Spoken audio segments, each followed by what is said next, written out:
Okay, so in the passive voice, again, we have an active voice in English, we have an active voice, and we have a passive voice. So in the active voice, we have a doer, which is the person or the thing that does the action. We have an action, and then we have the receiver, which is the thing or the person that receives the action.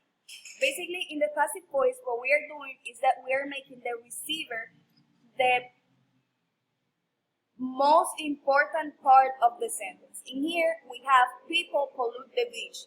So our subject, our doer, is the people, basically the most important things in the sentence. But when we are using the passive voice, what we do is that we change that.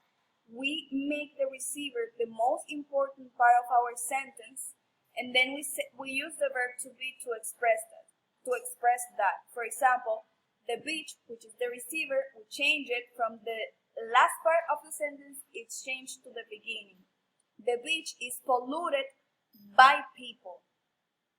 In here, the doer becomes not important. You can delete it. You can just get rid of the doer, and that's okay. So we have people pollute the beach as an active voice, but then for the passive voice, we are saying the beach is polluted by people. Again, we can just delete that. So again, in here, in the passive voice, the receiver is the most important part of the sentence.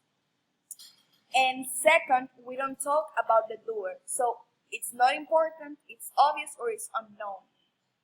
Very different to the passive voice, to the active voice, because in the active voice, you start your sentence starts with the doer and finishes with the receiver.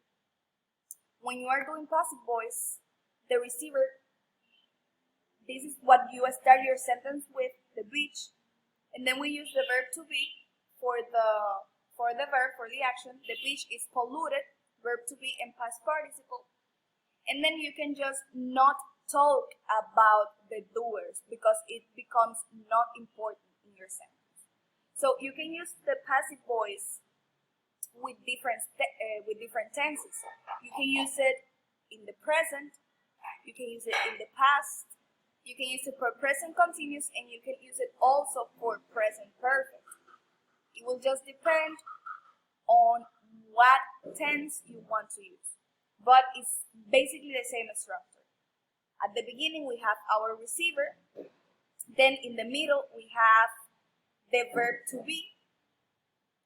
It can be in present, in past, in continuous, or in present perfect. It doesn't matter, but it needs to be the verb to be all the time. So in the passive voice, we are only using the verb to be. We're using the receiver, the verb to be in any tenses, plus the past participle of the verb.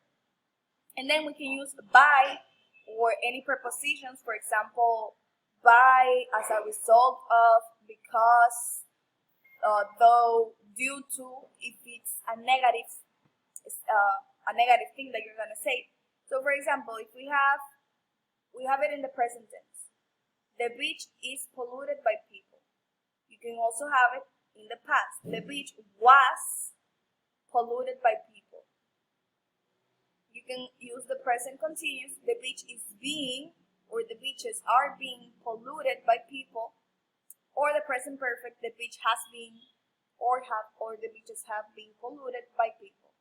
You can just delete the doer. Again, it's not important. The most important thing on the passive voice is that the receiver, which is the person that or the thing that is receiving the action. This is like your object.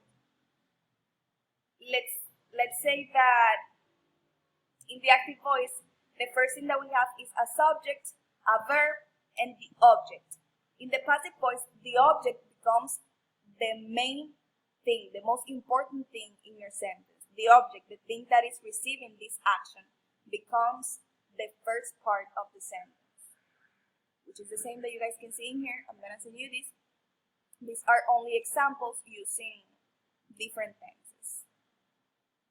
So we have the prepositions for the passive voice. Again, we can use by, because of, as a result, through, due to, only for negative ideas. So the air, for example, the air is being polluted. I'm saying the air is the one being polluted. So the action is the air, the one receiving this action at the beginning. The air is being polluted because of by blah blah blah fumes from too many cars, which is the doer. This in here is causing this to happen to this person right here or whatever. The same that we see in the book. It's just that in the book we are only using present continuous and the present perfect. So you can say our water is being contaminated by toxic chemicals. If that is, if you were to say something like in the active voice, you were saying something like toxic chemicals are contaminating the water. Or toxic chemicals, for example, this is active.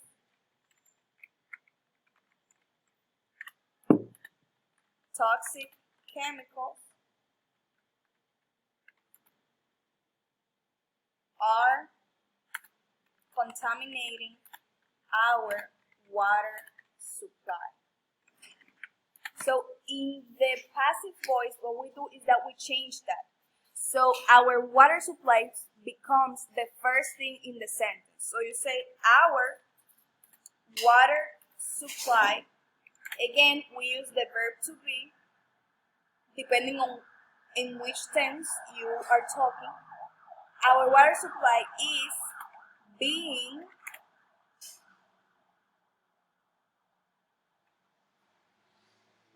contaminated by toxic chemicals, is what we are trying to express.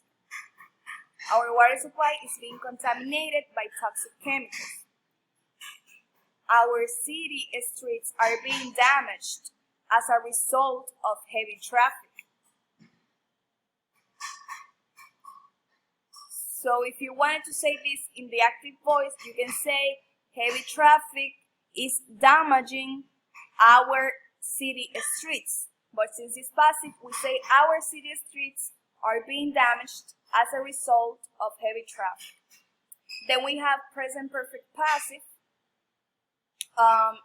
This is the same, it's just that we are using the present perfect. Has been closed. Our community center has been closed because of high costs. Many public parks have been lost through overbuilding. So basically, again, we are using the thing that is receiving the action at the beginning of the sentence, and then the doer, which is the person or the thing that is causing this action to happen, we put it at the end of our sentence. Then let me see what else do we have on here. Oh no, that's okay.